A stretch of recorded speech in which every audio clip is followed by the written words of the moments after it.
This channel's content is strictly for educational and informational purpose and does not endorse or promote any form of violence, harm, illegal activities, self-injuries and communal disharmony. যোগীর সভায় যাওয়ায় BJP নেতার বাড়িতে চড়াও। তৃণমূলের বিরুদ্ধে মারধর অভিযোগ করেছে বিজেপি, আর এটা সিউড়ি থানার গাংটে গ্রামের ঘটনা। আহত বিজেপি নেতা ও তার মা হাসপাতালে ভর্তি। যদিও বিজেপির অভিযোগ মানতে নারাজ তৃণমূল কংগ্রেস।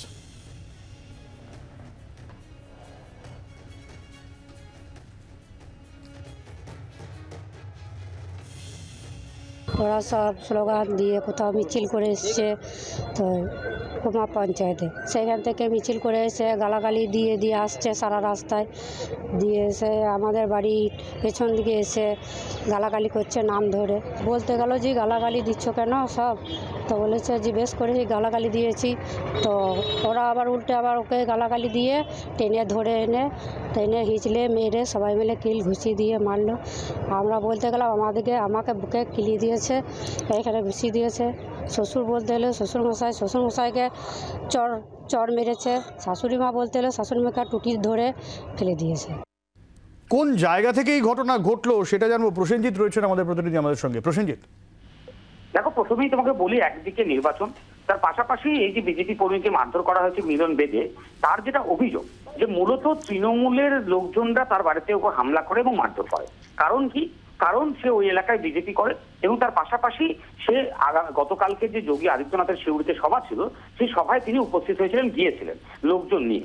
সেই কারণেই মূলত তার উপরে আক্রমণ বলে তিনি দাবি করেছেন। যদিও তুমি দেখতে পাচ্ছ যে তিনি আরো দাবি করছেন যে তার পরিবারকেও লোকজনকেও মারধর করা হয়েছে, তার মাও হাসপাতালে এই মুহূর্তে চিকিৎসাধীন, তার স্ত্রীকেও মারধর করা হয়েছে, এমনটাই অভিযোগ। ঘটনাস্থলে পুলিশ খবর পাওয়ার পর তাদেরকে নিয়ে এসে হাসপাতালে ভর্তি করে। কিন্তু এই গোটা ঘটনায় তৃণমূলের তরফ থেকে কিন্তু সমস্ত অভিযোগ অস্বীকার করা হচ্ছে। তৃণমূল বলছেন যে তারা নির্বাচনে জিততে পারবেন না বলে মিথ্যা অভিযোগ তুলে এসব কথা বলছেন, কিন্তু আদতে বিজেপির কোনো সংগঠন নেই, সে কারণে তারা এই সকল মিথ্যা প্রচারকে হাতিয়ার করার চেষ্টা করছে, যেটা তৃণমূলের তরফ থেকে এই মুহূর্তে দাবি করা হচ্ছে। ফলে একদিকে তুমি বুঝতে পারছো বিজেপির দাবি, অন্যদিকে তৃণমূলের দাবি। কিন্তু নির্বাচন সামনে, আর কয়েকদিন পরেই চতুর্থ দফায় নির্বাচন রয়েছে বীরভূম জেলায়। ফলে তার আগেই এই বারবার এই ঘটনা ঘটায় রীতিমতো তোমাকে বলা যেতে পারে এলাকাতে যথেষ্ট চাঞ্চল্য ছড়েছে এবং সাধারণ মানুষের মধ্যেও একটা আতঙ্কের সৃষ্টি হচ্ছে এই ঘটনাকে কেন্দ্র করে। ফলে সেই জায়গায় দাঁড়িয়ে পুলিশ সাধারণ মানুষকে কতটা আশ্বস্ত করতে পারে নির্বাচনে ভোট দিতে যাওয়ার জন্য, সেটা একটা বড় প্রশ্ন কিন্তু এই মুহূর্তে দানা বাঁধতে শুরু করেছে। তার পাশাপাশি এই ঘটনা শুধুমাত্র যে ওই গাংটে এলাকা, সিউড়ি যে গাংটে 2 নম্বর ব্লক, সেখানে ঘটেছে এমনটা নয়, আশেপাশেও এরকম ঘটনা ঘটছে এমনটাই কিন্তু বিজেপির তরফ থেকে আরো দাবি করা হচ্ছে। অনেক ধন্যবাদ প্রসেনজিৎ। বাংলার আওয়াজ, বাঙালির আবেগ, জি 24 ঘন্টা।